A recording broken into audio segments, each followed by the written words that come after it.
Estimados oyentes, ¿cómo están? Mi nombre es Adela Pérez del Viso, soy abogada, trabajo en el derecho laboral y resido en la ciudad de San Luis. En esta oportunidad me dirijo a ustedes en relación con el proyecto de teletrabajo. Es un proyecto novedoso que la semana anterior acaba de ser sancionado en la Cámara de Diputados. Se originó en realidad en 20 proyectos diferentes que fueron tratados y que terminaron en un proyecto consensuado que finalmente logró el voto positivo con un solo voto negativo y varias abstenciones. El teletrabajo es un término que proviene de una convención internacional de la OIT que habla del trabajo a domicilio y que en Argentina fue incorporada en la Convención 177 en el año 2003. Ya en el año 2003 entonces teníamos en Argentina el trabajo a domicilio, que sería trabajar desde un hogar o del lugar que no es planta o la residencia o la empresa de la parte empleadora. Uno trabaja en otro lugar y sin embargo trabaja en relación de dependencia. En ese momento se llamó trabajo a domicilio.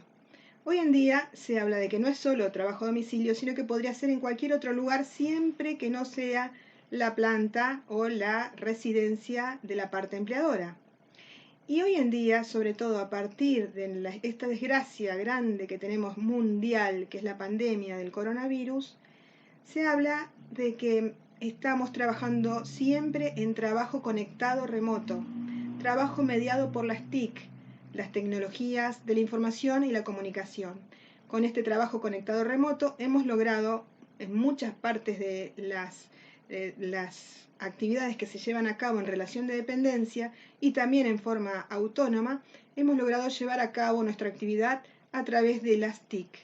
Significa, por ejemplo, utilizar la herramienta Zoom, la herramienta Google Meet, la herramienta del WhatsApp para comunicarse, o también para realizar videollamadas, o plataformas virtuales a través de las cuales se lleva a cabo la educación, o se lleva a cabo los comandos de algún tipo de producción. Es decir, todo lo que sea mediado a través de las TIC y sin embargo el cumplimiento de horarios, a veces extenuantes de trabajo, para una parte empleadora. Entonces, este sería el teletrabajo del que nos está hablando este proyecto de ley que acaba de ser sancionado con media sanción en la Cámara de Diputados. Cabe destacar que la palabra teletrabajo en realidad se originó en 1975 en un autor que se llamaba Jack Niels, que hablaba del telework y se refería a que en California, donde muchos trabajaban ya en la idea de la computación a nivel de una planta industrial o la computación a nivel hogar, entonces muchos de ellos podían llevar a cabo sus tareas en su casa. Por eso se hablaba de la home office y en ese momento el telework. En el año 1975 y en las décadas que siguieron, se llevó a cabo telework o trabajo a distancia una vez a la semana, que también le llamaban el día casual, el día de estar más relajado, donde se trabajaba a distancia desde sus casas. ¿En qué consiste este proyecto de ley que tiene media sanción y que tal vez se convierta en ley laboral? Por una parte, le agrega un artículo importante que es el 102 bis a nuestra ley de contrato de trabajo y le agrega una modalidad de trabajo más. Vieron ustedes que en nuestro sistema de derecho, que es bastante de protección hacia el trabajador, todo trabajo tiene una relación de trabajo que permanece en el tiempo, por tiempo indeterminado, salvo excepciones. Y esas excepciones están dadas por trabajo a plazo fijo o trabajo eventual, trabajo por temporada, son las que se llaman modalidades de la relación laboral. Pues bien, entonces ahora le agregan un artículo más, una modalidad más, que sería la modalidad del teletrabajo. En el caso del teletrabajo se nos exige, a través del proyecto de ley, que se redacte por escrito este contrato de teletrabajo, donde se establezca claramente cuáles son las obligaciones y los derechos de los trabajadores. Altera un poco lo que se suele hacer porque la ley de contrato de trabajo no requiere necesariamente que se redacte por escrito un contrato. En general, cuando una persona entra a trabajar, lo que hay que hacer es hacerle el alta temprana y ponerlo en blanco, como corresponde, registrarlo en ANSES y en AFIP y en su obra social. En cambio, esta ley dice no solo eso, sino que se necesita que esté por escrito, que haya un contrato por escrito, donde se establezcan las obligaciones y sobre todo la cantidad de horas que se va a trabajar. La ley también prevé que a lo mejor no se trabaje 8 horas, sino menos horas, pero eso hay que especificarlo. Si no se especifica, sostenemos que rige la ley, la norma general, que es que el trabajador está contratado por 8 horas. Porque es lo que establece la ley de contrato de trabajo, es la jornada laboral común. Se establece una serie de obligaciones por parte de la empleadora. La empleadora sí o sí tiene que, dice la ley, que proveerle los elementos de hardware y software. O sea, tanto las máquinas con las que deba trabajar como los programas con los que deba trabajar. Si hay un programa específico, se lo tiene que dar la empresa, al punto tal que estas empresas de teletrabajo deben ser registradas en el Ministerio de Trabajo. Tiene que haber un registro especial para estas empresas y deben registrarse no solo ellas, sino también el software que utilicen. Entonces, vemos ahí una nueva obligación por parte de la empleadora. Otra obligación de la empleadora es que debe darle capacitación específica para que realice este teletrabajo al empleado. Y esos tiempos de capacitación son tiempos de trabajo, que la capacitación forma parte de tu jornada laboral, conforme este nuevo proyecto de ley de teletrabajo. Después también hay un derecho específico que se prevé que antes no estaba, que es el derecho de la desconexión.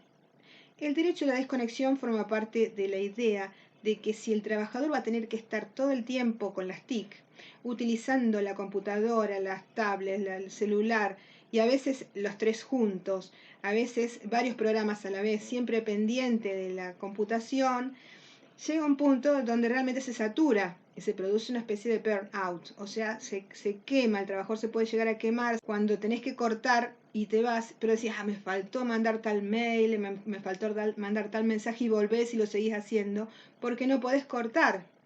Ahí es cuando realmente se ve una adicción al trabajo generado por este tema del uso de las TIC. Entonces, el derecho nuevo que se ha establecido es el derecho de la desconexión, que significa que cuando termine su horario, realmente la parte empleadora no va a poder llamarlo o mandarle un nuevo WhatsApp para que le aclare tal cosa porque faltó. No, realmente es la desconexión hasta el inicio de la jornada siguiente.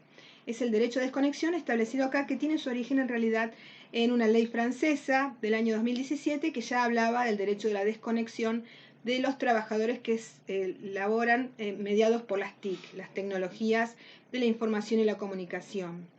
Aparte, este proyecto de ley establece que todo tipo de accidente que se produzca durante este tiempo laboral, aunque sea en la casa, va a ser accidente de trabajo y debe ser cubierto por las ART. Esto también va a ser revolucionario en cuanto a cómo se va a demostrar, cómo se va a reglamentar, porque si no, las RT, que ya suelen ser muy acotadas en cuanto a las prestaciones que dan, van a buscar la forma de decir, no, esto no fue realizado durante el trabajo, sino durante su vida normal en su casa, porque como todo se lleva a cabo en la casa, es como que se desdibuja, es un tiempo, los autores hablan de que es un tiempo poroso, que se desdibuja entre la casa y el trabajo y la casa, con una jornada que tal vez no termina más. Por eso es muy importante la desconexión y la limitación horaria. Como he dicho entonces, estas empresas van a tener que registrarse y registrar su software. El tema acá también es que esta ley recién va a empezar a regir, según dice en sus últimos artículos, 3 meses después que se acabe el aislamiento social y preventivo. Y sabemos que en realidad está difícil para que se acabe el aislamiento social y preventivo, y mientras tanto los trabajadores están trabajando en sus casas. Si no se está contemplando a estos trabajadores que están ahora trabajando, sino a unos trabajadores del futuro. Es más, ese nuevo derecho del trabajador de si quiero me voy al teletrabajo y si quiero vuelvo del teletrabajo al trabajo presencial.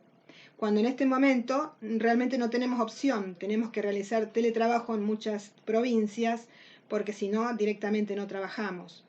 Entonces, entra a regir recién 3 meses después que se acabe el aislamiento social obligatorio y preventivo, y además dice la ley que debe ser reglamentada por el Ministerio de Trabajo, tiene hasta 90 días después que entre en vigencia la ley. Así que vemos que hay una serie de obstáculos que se deben cumplir hasta que realmente entre en vigencia la ley para un caso determinado.